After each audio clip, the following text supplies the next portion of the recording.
की कुटिया पे बहुत ही मैया प्रणाम। भैया ने कहा आइए देवी, कैसे आई? बोलूं कि हमारे पति है, हमारे पतियों की परीक्षा हमसे नहीं हो सकती। हमारे कौन कौन से पति, हमारे पति हमको वापस लौटा दीजिए। अनसुईया महारानी कह रही है तुम भी तो पतिव्रता हो, मैं अपने पतियों की परीक्षा करके ले जाऊंगा। नहीं भैया, आपको ही करना कर। कमंडल में से जल लिए, पुनः जल के छिड़के दिए और तीनों देवताओं ने अपने रूप को धारण किया और यात्रा आनंद पूर्वक अपने अपने स्थान को चले। शिव पुराण की कथा में लेख आया कि संसार में मुख्य 21 नरक है। कौन कौन से? तामिश्र नाम का, अन्य तामिश्र नाम का, कुंभीपाक नाम का, असीपत्रवन नाम का, दंडशूक नाम का, बैतरणी नाम की नदी, यात्रा मुख्य 21 नरक है। इनमें प्राणियों को यम की यातना भोगनी पड़ती।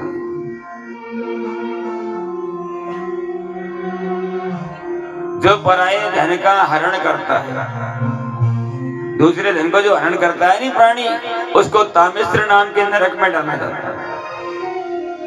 अन्य तामिश्र में किसको डाला जाता है? जैसे अपन घर में भोजन बनाते हैं या नाश्ता बनाते हैं, भगवान को तो भोग नहीं लगाया और समी पान कर जाते हैं, उसको अन्य तामिश्र नाम के नरक में डाला जाता है। एक नरक है जिसका नाम है रोरम नाम का नरक, जो हमेशा दूसरों की झूठी गवाही देता है। ऐसे बहुत से आदमी मिलते हैं आज के युग में, 1000 रुपए 500 रुपए दे दे भैया, तू झूठी गवाही दबा दे, कोई दिक्कत नहीं है। उसको रौरव नाम के नरक में डाला जाता है। एक बैतरणी नाम की नदी है, नदी में कोई जल की धार नहीं है, खून की धार बह रही है। किनारे पे हड्डी का मांस का ढेर लगा हुआ है और बाई किनारे पे एक गैया रमा रही है। गैया आकर के रमाने के लिए लगी।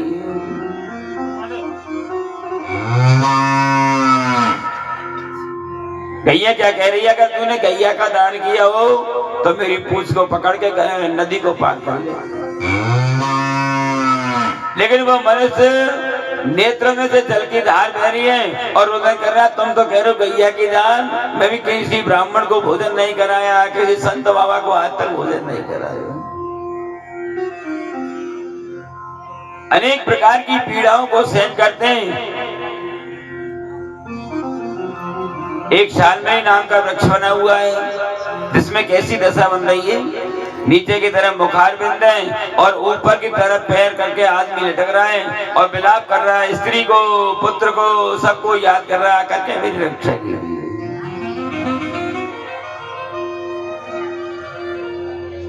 ऐसा कहते हैं कि संसार में कोई किसी का नहीं है, सब मतलब के रिश्तेदार हैं। जैसे एक धर्मशाला होती है कि नहीं, अपन रात्रि में सोते हैं, सुबह किराया दिया चले जाते हैं।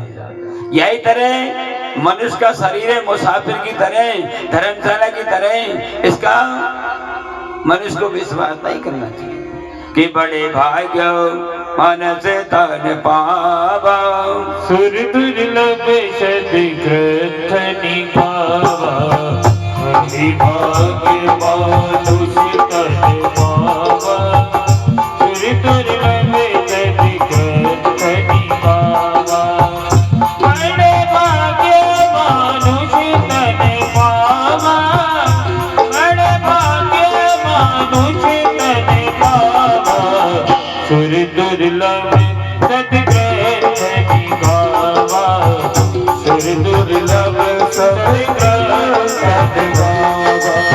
सुर नर मुनि जन की यह रीति, सुर नर मुनि जन की ये रीति, सारथ लाग करहि सब प्रीति, सारथ लाग करहि सब प्रीति। संसार के बीच में सारी प्रार्थी स्वार्थ की प्रीति लगी आ रही है। संसार में कोई किसी का नहीं है, इस तरह कहने के लिए लगी। ऐसा कहते हैं कि परमात्मा की पूजा भाव से करो तो भाव से मंगल को देने वाला छोटा सा दृष्टांत दे सके के भी। एक बार एक गांव में एक पंडित जी महाराज निवास करते थे। और पंडित जी के 4 बेटा थे, लेकिन चारों ही बेटा कर्म ठोक पैदा हो गए। न तो घर का कोई काम करते, न कोई नौकरी करते, केवल दोनों समय भोजन करते, आनंद से शयन करते।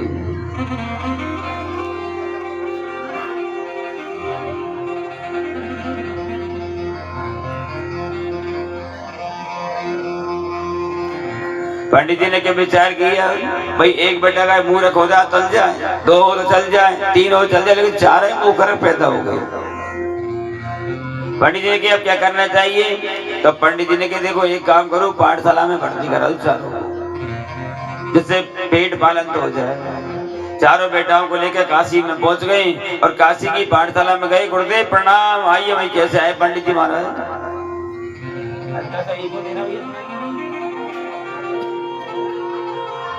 कैसे आए बोलो? पंडित जी के मेरे 4 बेटा है और आज के युग में नौकरी तो मिलेगी नहीं।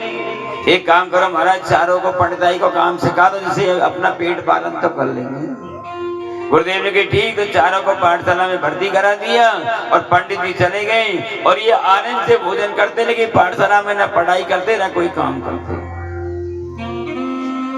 2 दिन का, 5 दिन का, 4 दिन का समय निकला और गुरुदेव ने विचार किया कि पंडित जी के चारों बेटा मूर्ख हैं, इसलिए पंडित जी पाठशाला में भर्ती करा करके चले गए। गुरुजी ने विचार किया इनकी परीक्षा लेनी चाहिए।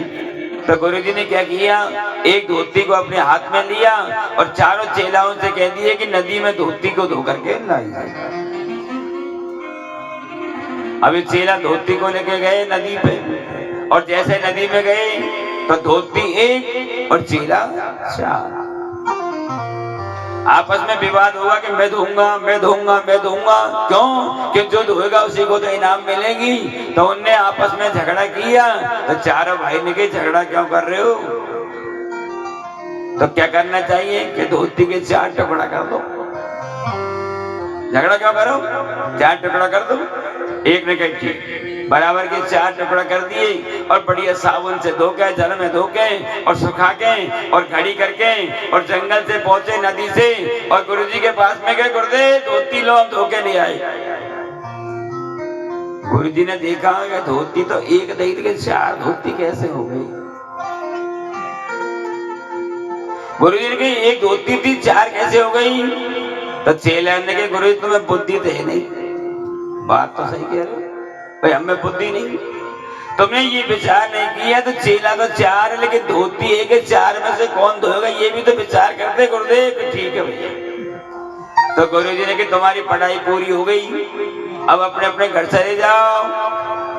चारों ने कहा जाएंगे सही गुरुदेव, लेकिन कोई डिग्री तो होनी चाहिए भाई, कोई डिग्री हो शास्त्री की, आचार्य की। गांव में जाएंगे तो लोग पूछेंगे भाई कौन सी डिग्री है, कौन सी पढ़ाई करके आए हो, फर्जी तो नहीं पढ़ के आए हो कहीं? गुरुजी की बात सही है। तो गुरुजी ने क्या किया, 4 रामायण की पुस्तक चारों कपड़ों में बांध के और चारों के सिर पर रख दी। दुष्ट अब सीधे चले जाओ, यहाँ से यही डिग्री, अब चले जाइए। अब ये चारों जंगल में गए और बात कर रहे भैया अब क्या करना चाहिए? अध जल घगरी झलकत जाए। नेता पर ने पढ़ाई करी और बाप की भी बदनामी होगी और गांव में क्या मुखार बिंद दिखाएंगे। तो चारों ने की एक काम करो नहीं, अपने गांव में सेठ जी धर्मात्मा है और या सेठ जी की अगर पंडिताई पास होगी तो गांव में कोई भी पंडिताई में फेल नहीं कर सकता। बड़े भाई ने कि भाई मैं जाऊं पहले। बाने रामायण को ले ली और रामायण लेके और सिर पे रख करके सेठ जी कर गया। सेठ जी राधे राधे भैया, राधे राधे आइए। बाने की हम काशी पढ़ के आए। धर्मात्मा ने कि बैठो, क्या चाहते हो? कि मैं रामायण का पाठ करना चाहता हूँ। सेठ जी के बैठ जाओ। गंधा अक्षत निकाला, रामायण की पूजा करी और सेठ जी के सामने पंडित जी बैठ गए आसन लगा के और वो ब्राह्मण बेटा रामायण पढ़ रहा है कि राजा पूछेगा तो क्या जवाब दूंगा, राजा पूछेगा तो क्या जवाब दूंगा। सेठ जी ने कि ये कौन सी रामायण है? भाई सब रामायण देखिए, रामचरित देखिए, वाल्मीकि देखिए, आनंद देखिए, कलयुग की गड़बड़ रामायण देखिए, लेकिन कोई भी रामायण में तो नहीं है चौपाइया। तो सेठ जी ने सोची कि आज कलयुग में जैसे सुंडा चल रहे, पद चल रहे, ऐसी ऐसी कथा आ रही है उसके बीच में जो इनमें भी नहीं है, कोई रामायण में हो ही नहीं। अब दूसरा भाई आ गया, सेठ मैं भी रामायण पढ़ूंगा, उसको भी बैठा दिया दूसरे कमरे में। अब वो कौन सी चौपाई पढ़े कि यासु होएगी भाई मोसू होएगी, यासु होएगी भाई मोसू होएगी। इतने में तीसरा आ गया, सेठ जी मैं भी पढ़ूंगा रामायण, तुम भी बैठ जाओ। तीसरे को भी बैठा दिए। अब तीसरे कौन सा पाठ करे कि दिखे इतरे दिखवा दो, दिखे इतरे दिखवा दो। इतने में चौथा आ गया कि मैं भी रामायण पढ़ूंगा, उसको भी बैठाया। तो वो कौन सी रामायण पढ़ने लगा कि मरणो तो है ही है, मरणो तो है ही है।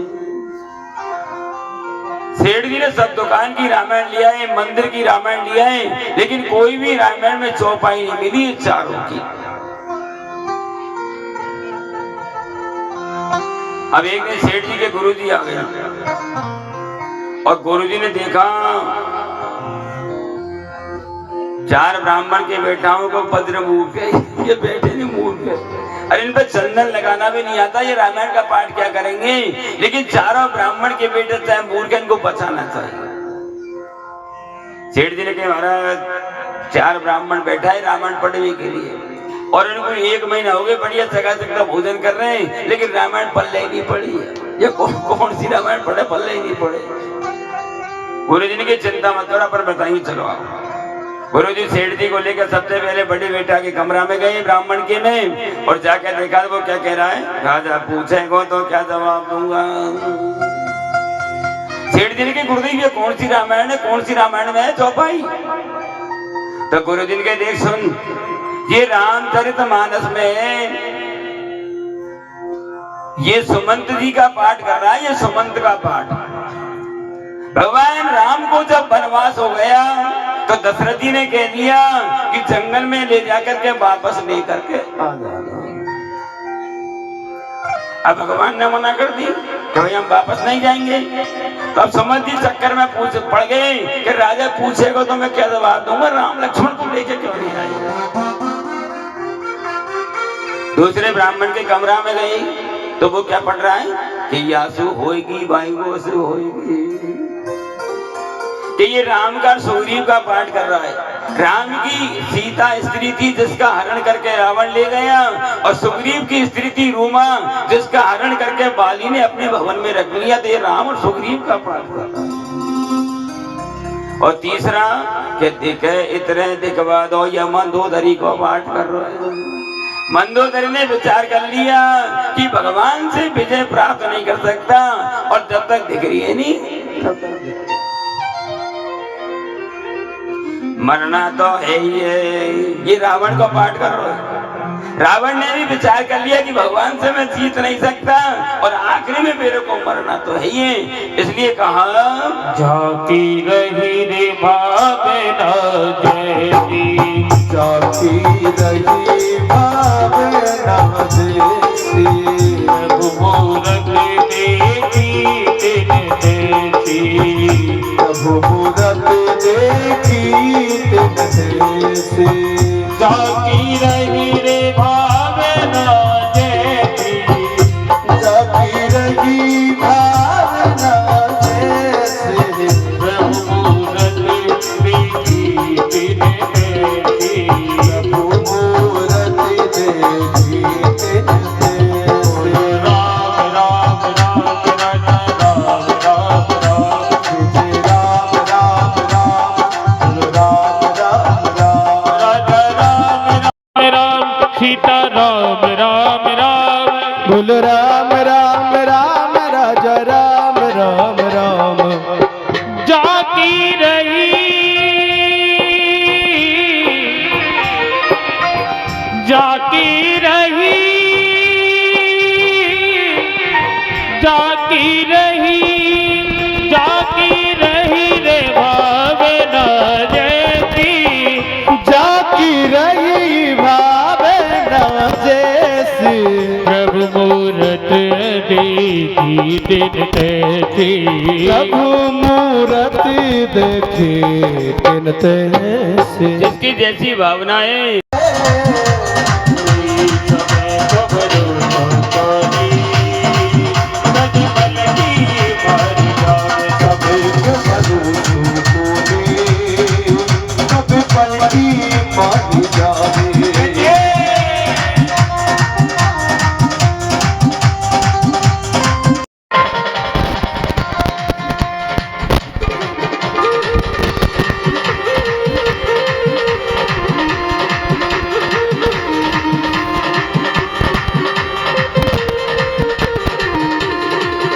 ओ गुरु वशिष्ठ महामुनि ज्ञानी लिख लिख बात बतावे। गुरु वशिष्ठ महामुनि ज्ञानी लिख लिख बात बतावे। श्री राम जंगल में जावे किस्मत पलटी खावे। श्री राम जंगल में जावे किस्मत पलटी खावे। राजा दशरथ प्राण त्याग दिए। राजा दशरथ प्राण त्याग दे। नहीं पावे समय को भरो तो कोणी कद पलटी मार जावे। समय को भरोसो कोनी कब पलटी मार जावे।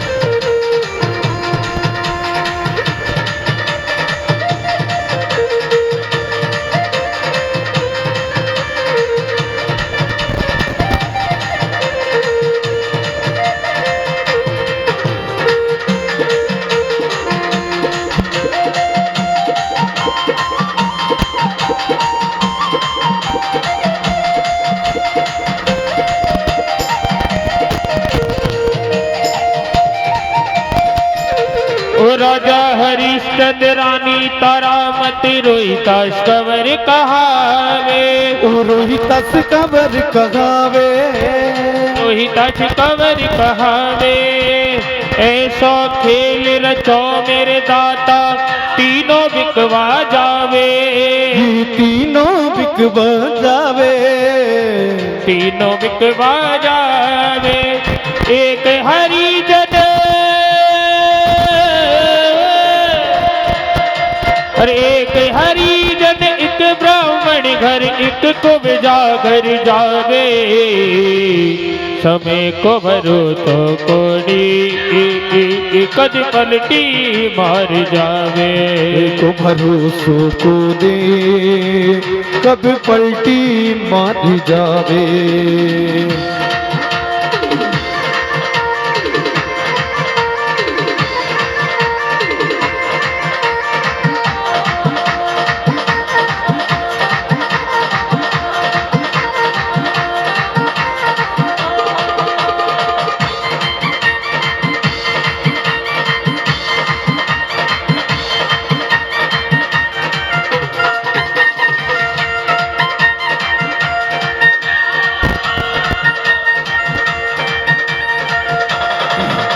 अरे गुरु कहे ममता की वाणी अमृत रस बरसावे।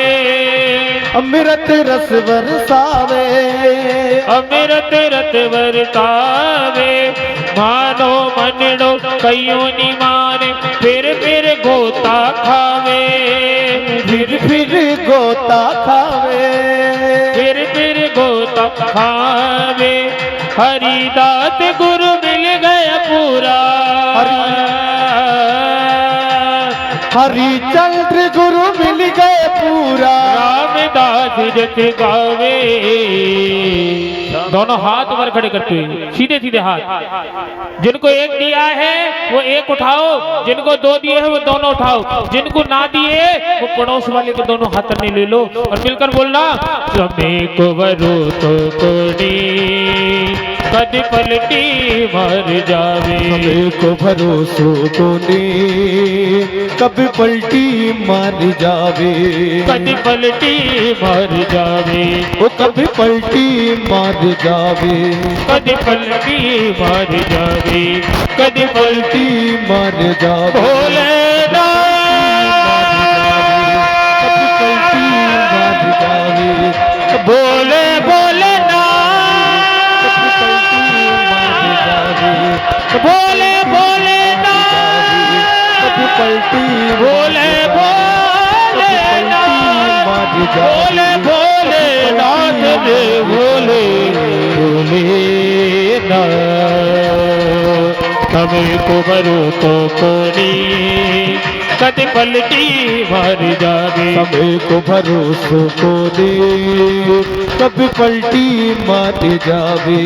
अरे कदी कदी तो गादरा चूती कदे कदे तो गादरा सिंह हार जावे। उठा दोनों हाथ मिलकर, समय को वरू तो तोड़ी कद पलटी मार जावे। हमें को भरोसो को दे कभी पलटी मार जावे। बोलो भोलेनाथ की जय, नाथ की जय, नाथ की जय। बोलो शंकर भगवान की जय। नव पार्वती पते हर हर। ऐसा कहते हैं कि भगवान के यहाँ जाति पाति का कोई भेदभाव नहीं होता है।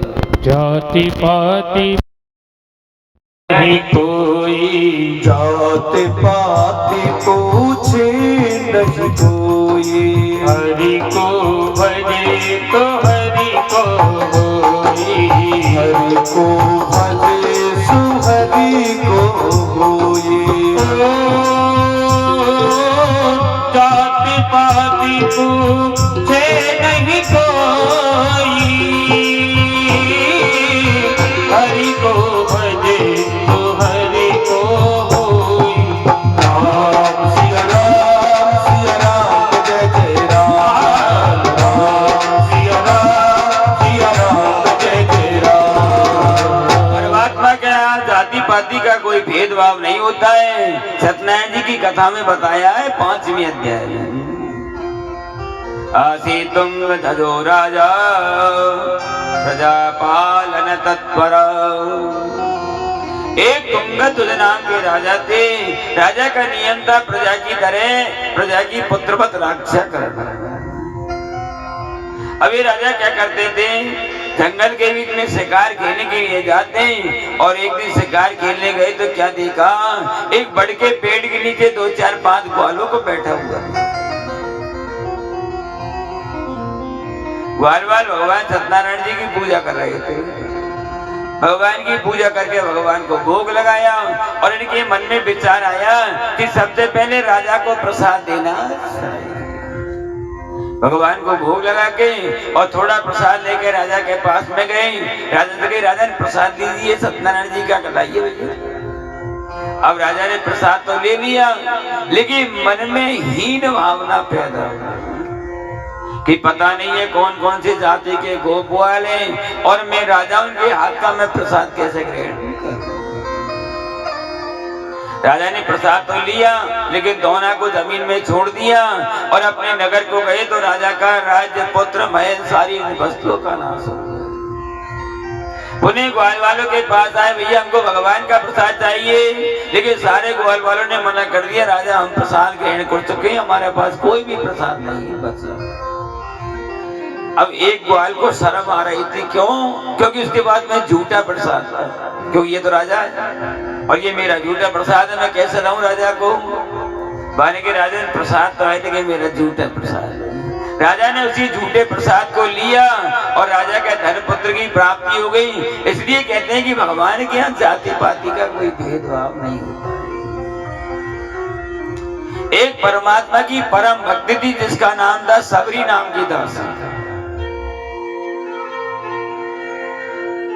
ये सबरी कौन थी? पहले के जन्म में सुंदर रानी थी, रूपवती रानी थी। और रानी के लिए राजा ने आदेश दे दिया कि भवन से बाहर नहीं निकलोगी, परकोटे के अंदर निवास करोगी और न कोई खिड़की में से पर पुरुष को देखोगी, ऐसी पाबंदी लगा दी उसके लिए। ये रानी ने भगवान से प्रार्थना करी, प्रभु ऐसा जीवन किस काम का जो मैं घर से बाहर भी निकल नहीं सकती, मेरे लिए मृत्यु आ जानी चाहिए, मैं तो मर जानी चाहिए, ऐसा मन में विचार किया और इसकी मृत्यु हो गई। और दूसरे जन्म में उस रानी का जन्म सबरी नाम की दासी के रूप में हो गया।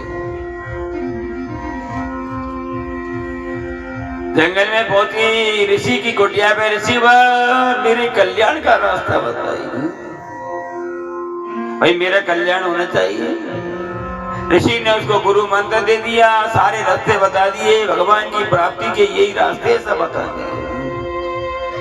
अभी सबरी क्या करती, अपनी कुटिया में विचार कर रही है कि मेरे स्वामी आएंगे, मेरे परमात्मा आएंगे, उनकी मैं सेवा करूंगी और मैं भगवान के रूप के दर्शन करूंगी। इस तरह मन के बीच में विचार करने के लिए लगी। अरे मेरी झोपड़ी के भाग खुल जाएंगे, प्रभु आएंगे, मेरी झोपड़ी के भाग खुल जाएंगे, राम आएंगे। क्या हिसाब से तुम बुला रहे हो ना, राम का तुम्हारे पड़ोसी भी नहीं आया, ऐसे बुला बैठे तो उठाओ दोनों हाथ और नाचते हुए। जब प्रभु आते हैं तो खुशी होती है, आनंद होता है, नाचते हुए। अरे मेरी झोपड़ी के भाग खुल जाएंगे, राम आएंगे, मेरी झोपड़ी के भाग खुल जाएंगे, राम आएंगे।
सजाऊंगी, राम आएंगे तो अंगना सजाऊंगी, राम आएंगे तो अंगना सजाऊंगी, दीप जला के दिवाली में मनाऊंगी, दीप जला के दिवाली में मनाऊंगी।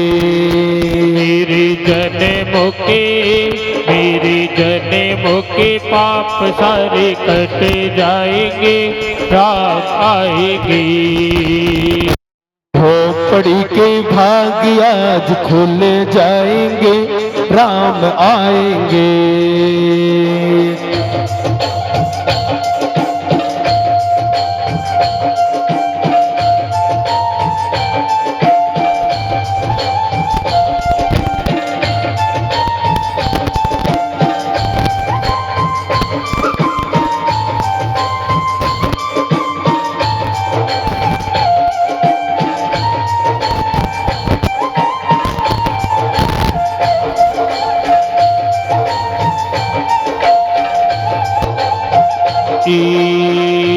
मैं तो रुच रुच भोग लगाऊंगी, मैं तो रुच रुच भोग लगाऊंगी, मीठे मीठे बेर शाम को खिलाऊंगी, मीठे मीठे बेर राम आपको खिलाऊंगी।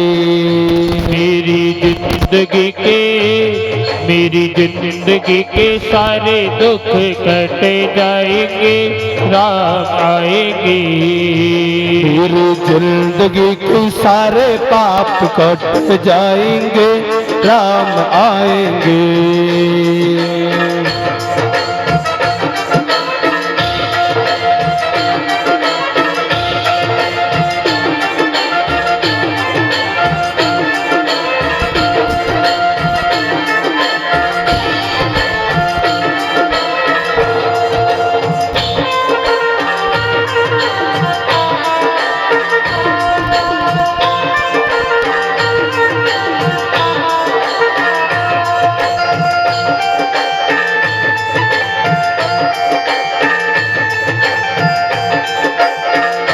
मैं तो अंगना के बीच बुलाऊंगी, मैं तो अंगना के बीच बुलाऊंगी।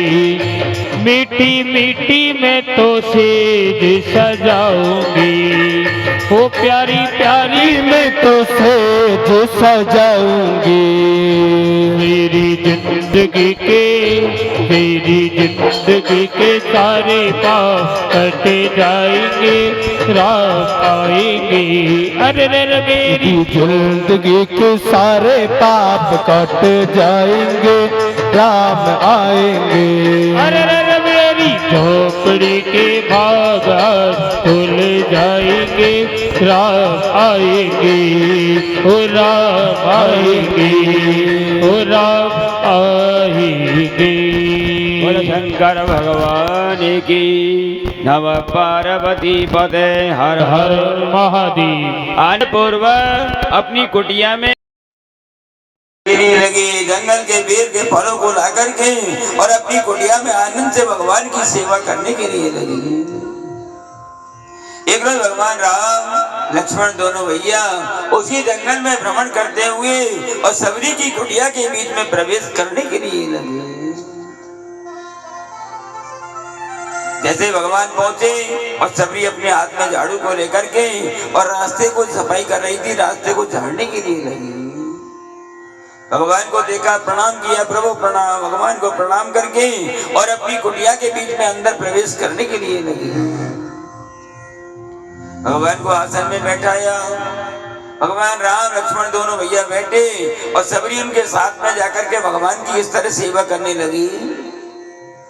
जंगल से जो बेर के फलों को लेकर के आई, उनको अपने हाथ में ले रही है और लेकर के मुखार बंद में चाक रही है, खट्टे के मीठे बेर, खट्टे के और चाक के भगवान को दे रही है, मीठे मीठे बेर को। प्रभु लो पाइए, प्रभु पाइए। भगवान की किस तरह इस तरह आराधना करने लगी, सेवा करने लगी।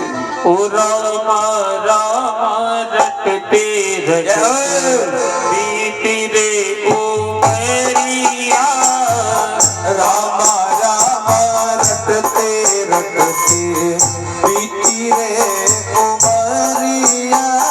रामा रामा रटते रटते बीती जाए उमरिया, रामा रामा रटते रटते बीती रे उमरिया।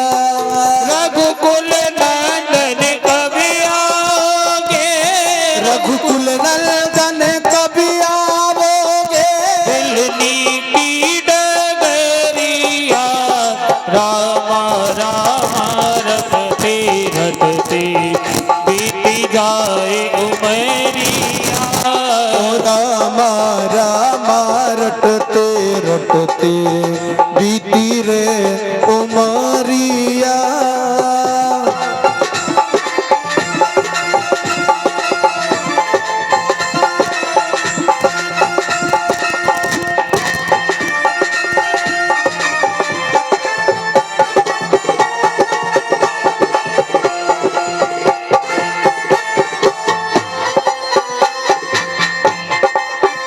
अरे मैं सबरी भिलनी की जा नहीं जानो रे, मैं सबरी भिलनी की जाए भजन भाव ना जानू रे।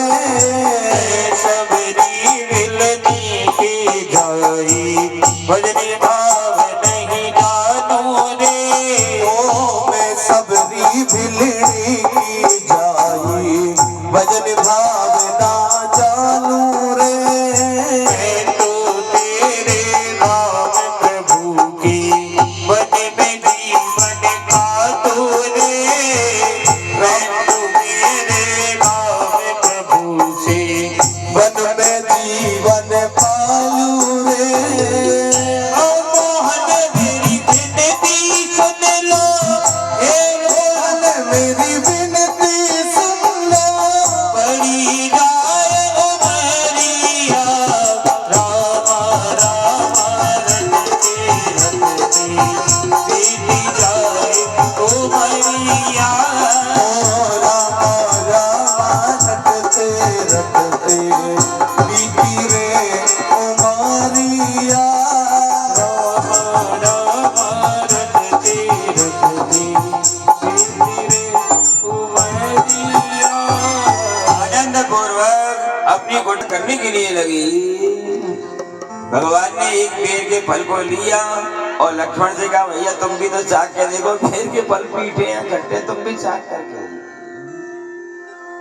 अब लक्ष्मण जी ने हाथ में तो ले लिए, लेकिन मुखारविंद को मोड़ के विचार किया कि कोई जात को पता नहीं कौन जात की है, वो भिलनी है, इसकी कोई जाति का नहीं, इसकी झूठन को खा रहे हैं। तो लक्ष्मण जी ने बेर के फल को लेकर के एक तरफ फेंक दिया। जो बेर के फल को फेंका वही संजीवनी बूटी का काम कर गया। जिस समय लक्ष्मण जी को मूर्छा आ गई और कह दिया कि संजीवनी बूटी लेकर के आई।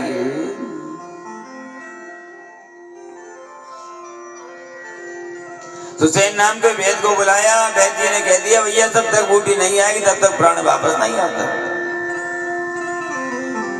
वैद्य जी ने कहा कि सूर्योदय नहीं होना चाहिए और संजीवनी बूटी को लाकर के घोल कर पिला करके जब इनके प्राण बचेंगे। किस तरह बताया उनके उपाय।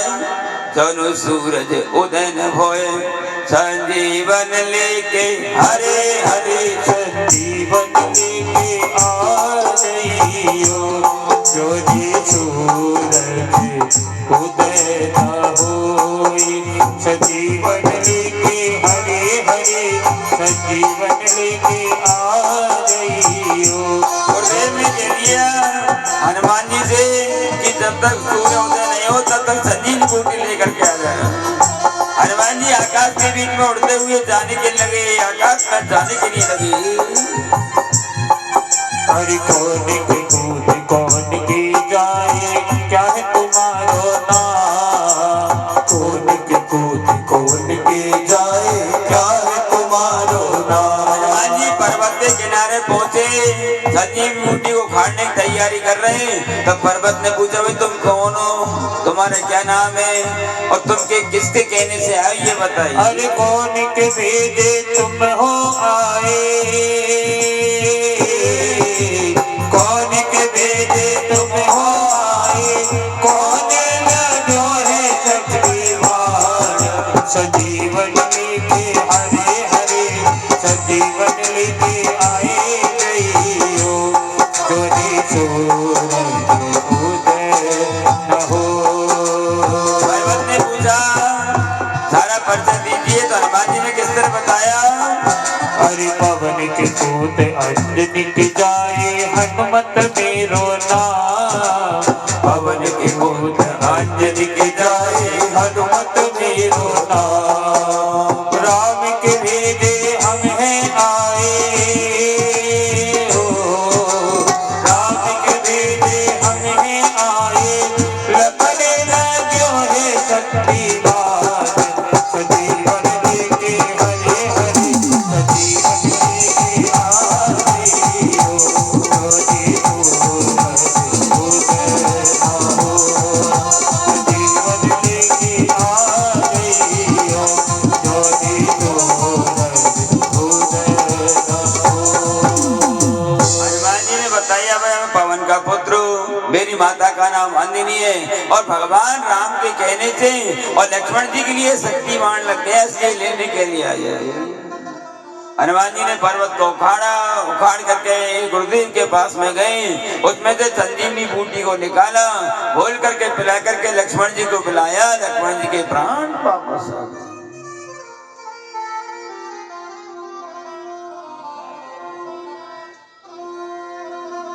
आनंद पूर्वक इस तरह जब प्राण वापस आ गए, लक्ष्मण जी को लेकर भगवान राम पुनः युद्ध करने चले गए। ये तो मुख्य बिंदु जो आते हैं वो आपको बताया जा रहा है। कल की कथा में जिस समय राजा दक्ष के यज्ञ में सती जी गई और सती जी ने अपने शरीर का त्यागन किया, तो सती जी ने कह दिया था 7 जन्म धारण करने पड़े, लेकिन भोले बाबा को मैं अपना पति बना करके रहूं। इधर हिमालय नाम के राजा और हिमालय नाम के राजा की रानी का था मैना नाम की रानी। हिमालय नाम के राजा रानी दोनों बैठे हुए और एक दिन नारद जी महाराज आ गए। नारद जी को देखकर ऋषिवर प्रणाम, ऋषिवर प्रणाम। राजा रानी कह रहे मैं क्यों दुखी हो रहा हूं? और ऋषि ने कहा क्यों दुखी हो बताइए। रानी ने कहा महाराज हमारे एक कन्या थी सती नाम की, तो यज्ञ में जल करके भस्म हो गई। हमारी इच्छा है कि हमारी कन्या हमको दोबारा मिलनी चाहिए, चाहे कठोर से कठोर व्रत बता दीजिए।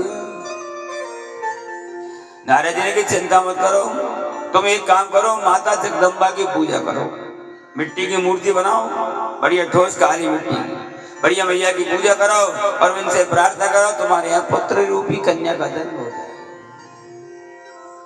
हिमालय नाम के राजा, मैना नाम की रानी और नारद जी चले गए और अपने घर से निकलकर जंगल में पहुंचे। काली मिट्टी ला करके मां जगदम्बा की मूर्ति बनाने के लिए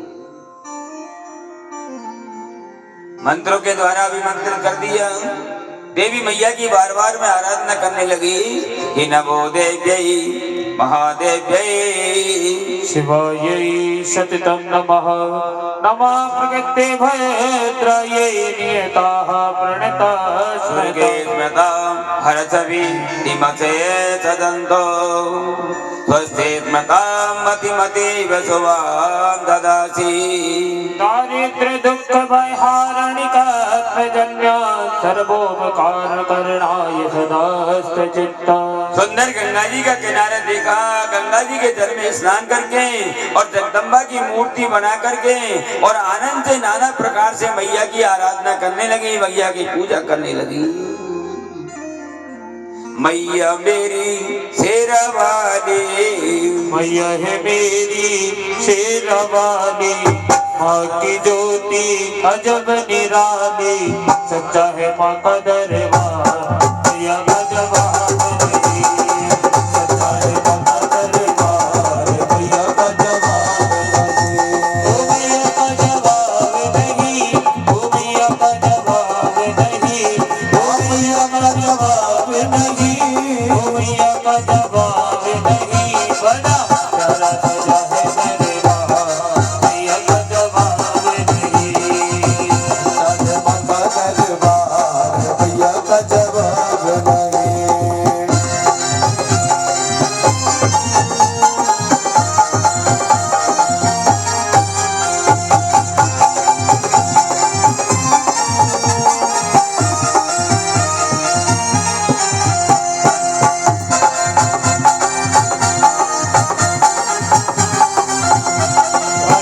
ऊंचे पर्वत भवन निराला, ऊंचे पर्वत भवन। देखो भगवान की जब कथा होती है तो भजन भी आता है। अपने बच्चे का जन्मदिन मनाते हैं ना, जन्मदिन, और बारात की निकासी चढ़ाई, तब देखो नाच डीजे पे, भाई माता पर नाचते ही है, लेकिन भगवान के सामने अपनी फाइल लगाओ और आनंद से कार्यक्रम को सफल बनाओ। मैया मेरी शेरा वाली, मैया मेरी शेरा वाली, माँ की ज्योति अजब निराली, माँ की ज्योति अजब निराले, सच्चा है माँ का दरबार मैया का जवाब नहीं, सच्चा है माँ का दरबार भैया का जवाब नहीं।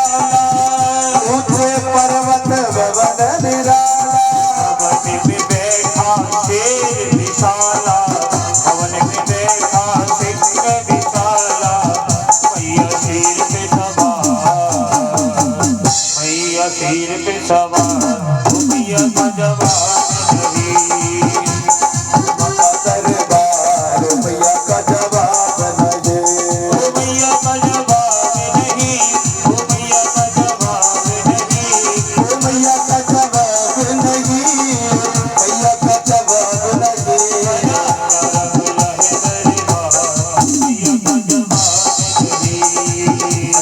माता दरबार मैया का जवाब नहीं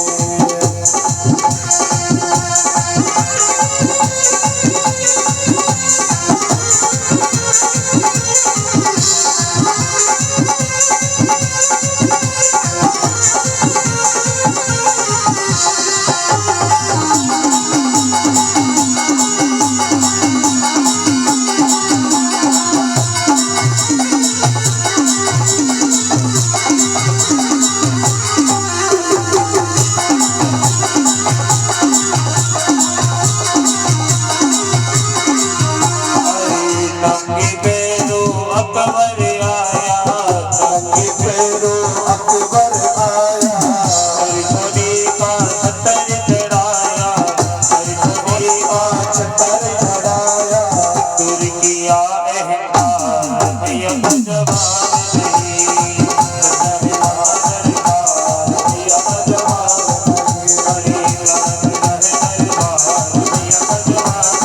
नहीं ओ मैया का जवाब नहीं ओ मैया का जवाब नहीं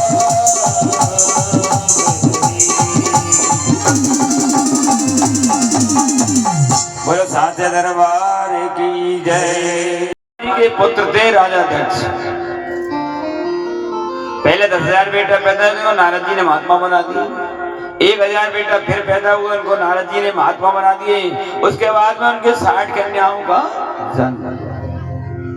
और इन 60 कन्याओं में एक सुधा नाम की कन्या थी जिसका विवाह पितरों के साथ में हुआ। इन पितरों के 3 कन्याओं ने जन्म लिया। पहली का नाम था मैना, दूसरी का नाम था धन्या और तीसरी का नाम था कला। ये तीनों कन्याओं का जन्म पितरों के मन से हुआ, इसलिए इनको मानस कन्या भी कहते थे।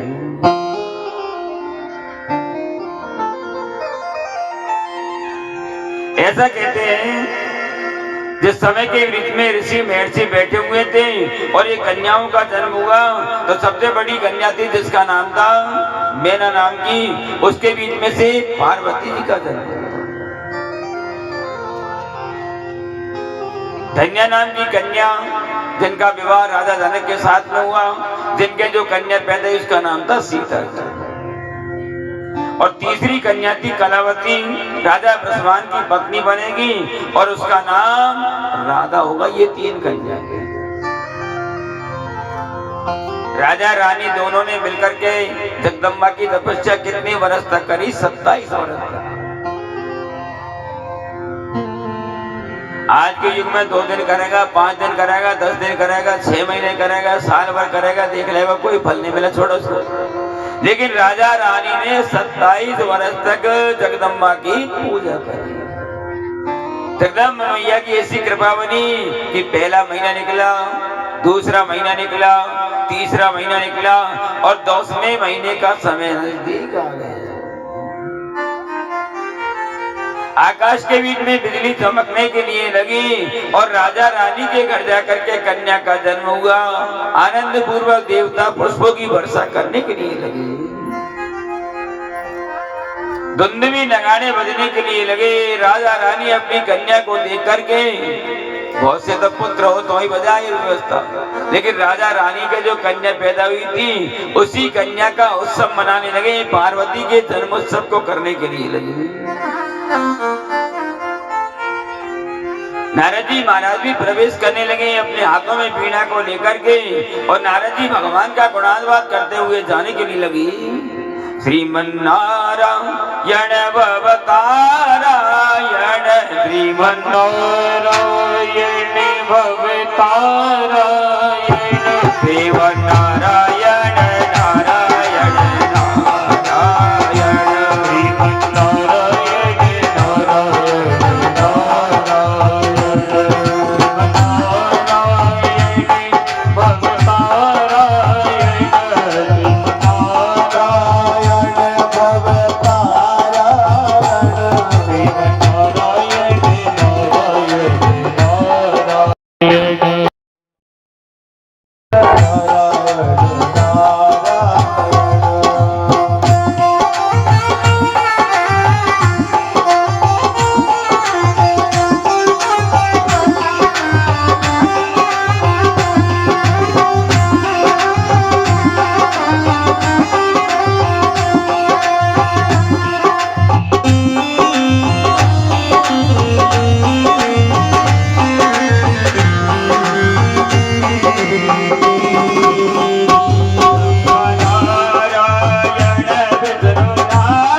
यजमान बंधु आके हमारी गौरी मैया की पूजा करिए।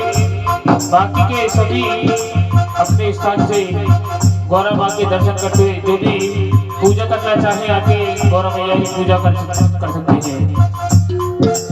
ओ गंगाधारा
रानी के पैर छू के बैठ जाइए अपने स्थान पर, लेकिन पूजन सभी करें।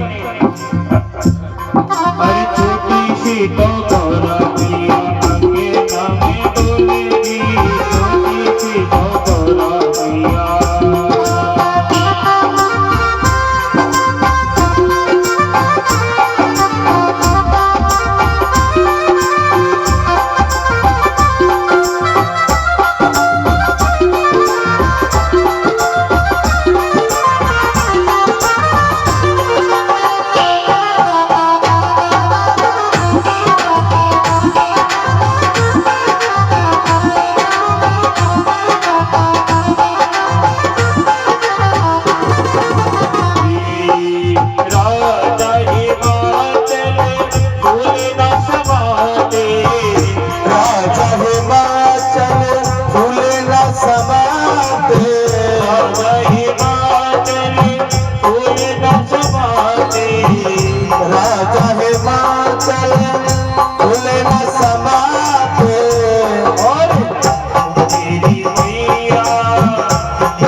से पूछो लाली कौन तेरो भरतार रे। अरे सब जाके बतावे बात, सब जाके बतावे बात, बोले भरतार रे उठी थी गोरा धार, आगे कामे बोले रे उठी थी गोरी।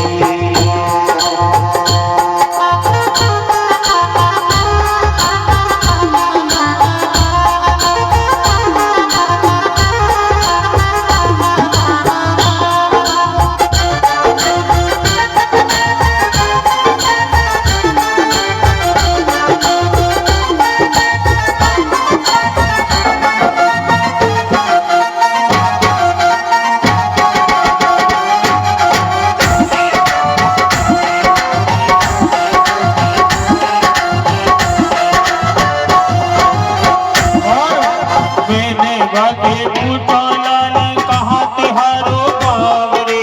मैंने से पूछो लाली का तिहारो नाम रे। मैंने बातें पूछो लाली कहाँ तिहारो गाँव रे। मैंने से पूछो लाली का तिहारो गाँव रे। अरे हंस हंस के बतावे बात, हंस हंस के बतावे बात, पर्वत मेरो धाम रे दूरी की दूरी मारे, अगे नामे डोले दूरी की गोरा धारी।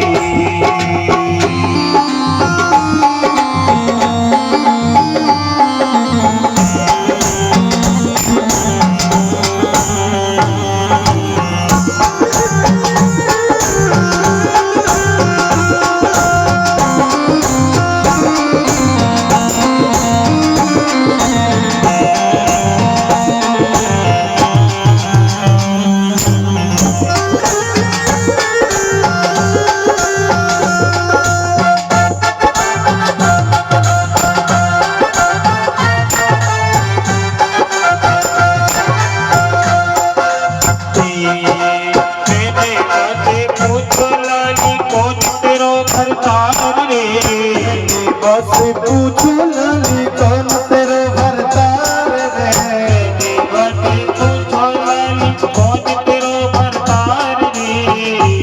बस पूछो लाली कौन तेरो भरतार रे। हंस के बतावे बातों, हंस के बतावे बातों, भोला मेरो भरतार रे दूरी की गोरा धारी, आगे नामे डोले रे।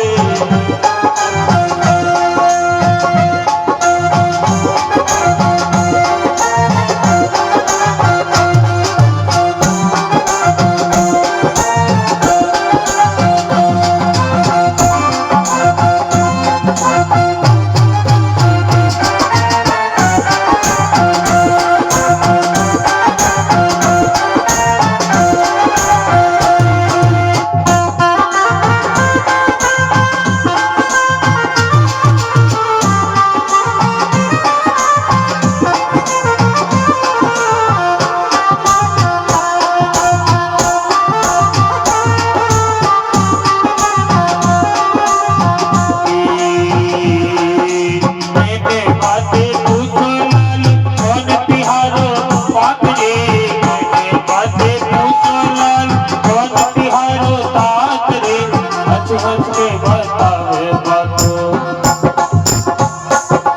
हंस हंस के बतावे गई हिमाचल मेरो बात रे दूधी थी तो गोरा मारी, हमें नामे डोले रे दूधी थी की दूरी मारी, हमें नामे डोले रे दूधी थी तो गोरा मारी।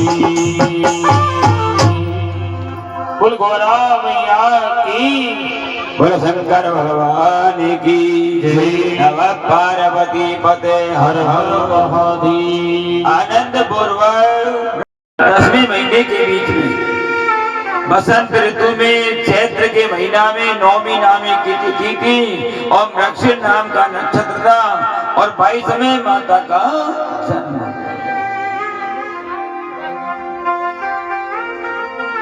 हिमालय नाम के राजा के और रानी के 100 पुत्र थे। सबसे बड़े बेटा का नाम था मेनाक नाम का पर्वत। देखो ये शिव पुराण की कथा है, जो मुख्य बिंदु इधर से आते हैं वो आपको बताए जा रहे हैं। भाई क्रमबद्ध शिव पुराण की कथा में जो है नहीं वही रहेगी। बड़े पुत्र का नाम था मेनाक नाम का पर्वत। अब नारद जी आ गए, राजा रानी ने नारद जी को बैठाया, आइए नारद जी, आइए नारद जी। रानी ने कहा नारद जी से, महाराज आपके आशीर्वाद से कन्या का जन्म हो, हमारी बहुत दिन से इच्छा लग रही कि हमारे एक कन्या पैदा होनी चाहिए, और आपके आशीर्वाद से कन्या पैदा हो गई। अब एक काम करो, ये कन्या की हस्तरेखा देकर बताओ कि इसका विवाह कहाँ होगा। नारद जी के भाई हम हस्तरेखा में जानते नहीं है, लेकिन आप कह रहे हो तो टूटी फूटी देख करके बता देते हैं। नारद जी ने कन्या के हाथ को अपने हाथ में लिया और क्या कह दिया कि शैल सुलक्षण सुता तुम्हारी सुनई अव अवगुण दो छाए।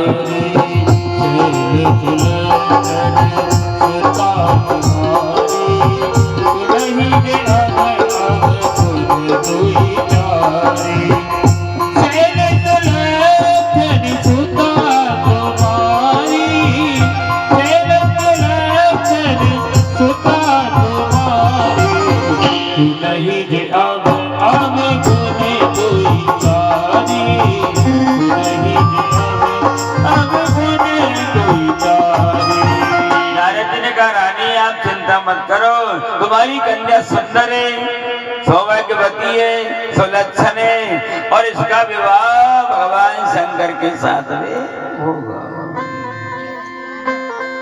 नारद जी ने सारी हस्तरेखा देख करके बता दिया, और 22 दिन से माता पार्वती ने भगवान भोलेनाथ को अपना पति स्वीकार कर लिया।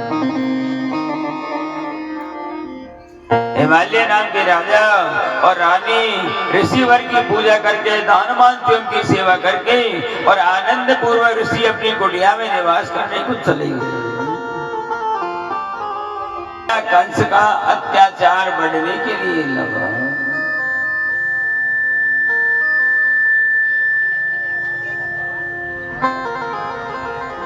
राजा कंस का जन्म कैसे हुआ?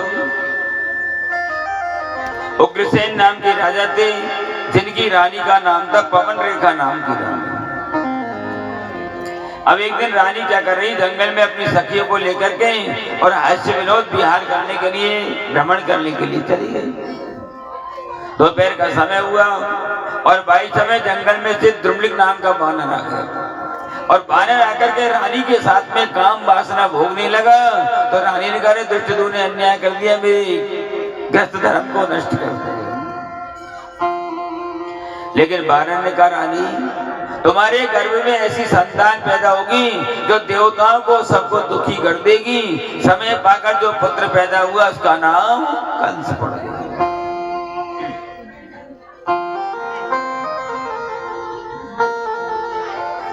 अब कंस जब बड़ा हो गया और बड़ा होकर के अपने राजा के भवन में प्रवेश करने लगा, उग्रसेन राजा मंच पे बैठे हुए सीढ़ियों से ऊपर मंच के पास में गया और इशारा कर रहा, खड़े हो, खड़े होइए। राजा उग्रसेन ने देखा सारे सभा बैठी है, मंत्री बैठे, संतरी बैठे, सब बैठे हुए, कह रहा खड़े हो जाइए, और ये हमारा बेटा है और हमारा अपमान कर रहा है। तो राजा ने विचार किया कि समय अनुकूल नहीं है।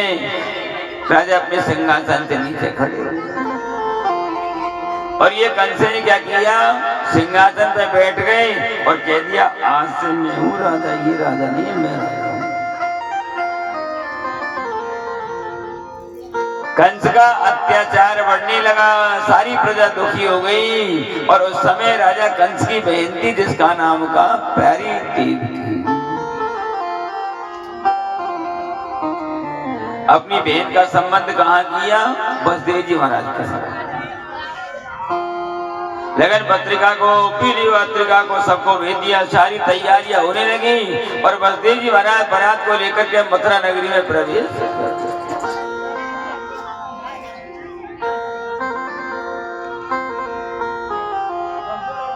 शादी का सारा काम संपन्न हो गया।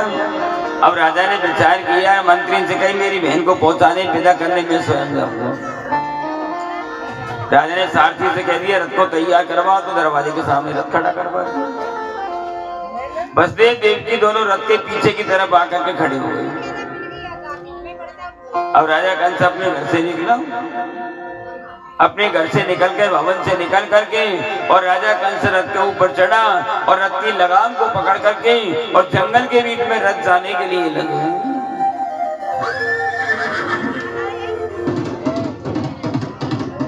आगे जंगल के बीच में रथ गया। उसी समय व्योमवाणी आकाशवाणी कहने लगी, अरे राजा कंस, जिस हंसी खुशी से तुम अपनी बहन को विदा करके पहुंचाने के लिए जा रहे हो, वही बहन के गर्भ में 8वां पुत्र तेरा काल पैदा।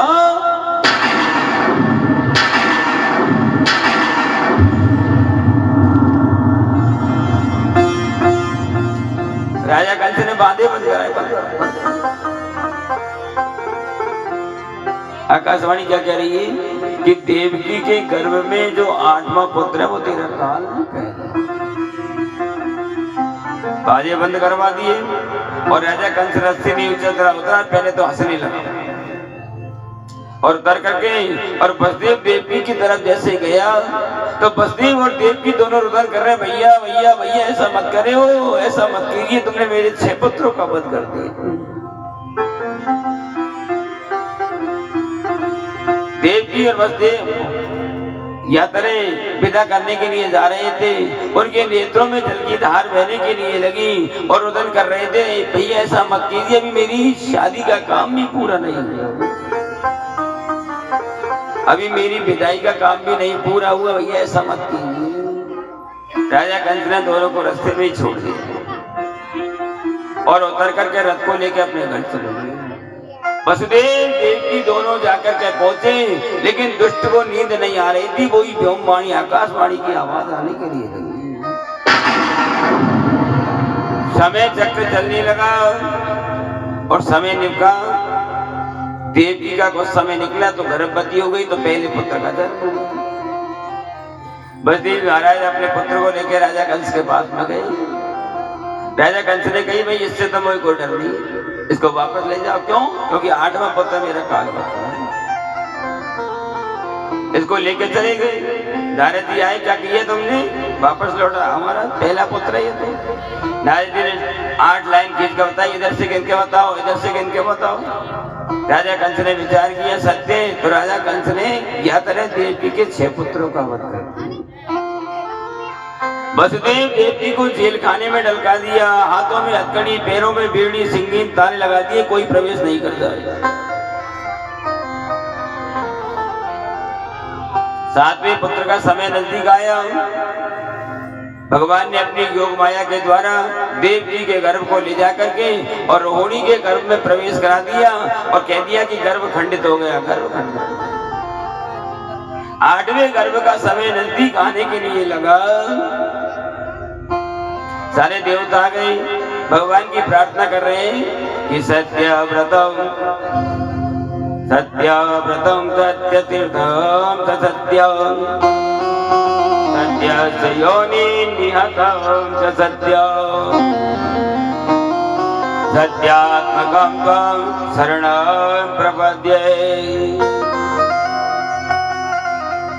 देवता भगवान से प्रार्थना कर रहे हैं, प्रभु हमारी रक्षा कीजिए, आकर के हमारी रक्षा कीजिए कि भारत में फिर से आ जाओ, ओ भारत में फिर से आ जाओ, हर गिरवर उठाने वाले,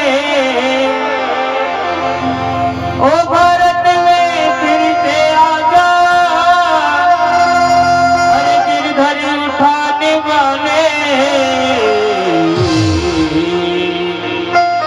हर सोतों को फिर जगा जा, सोतों को फिर जगा जा, गीता सुनाने वाले, भारत में फिर से आ जा, भारत में फिर से आ जा, गिरवर उठाने वाले, भारत में फिर से आ जा, गिरवर उठाने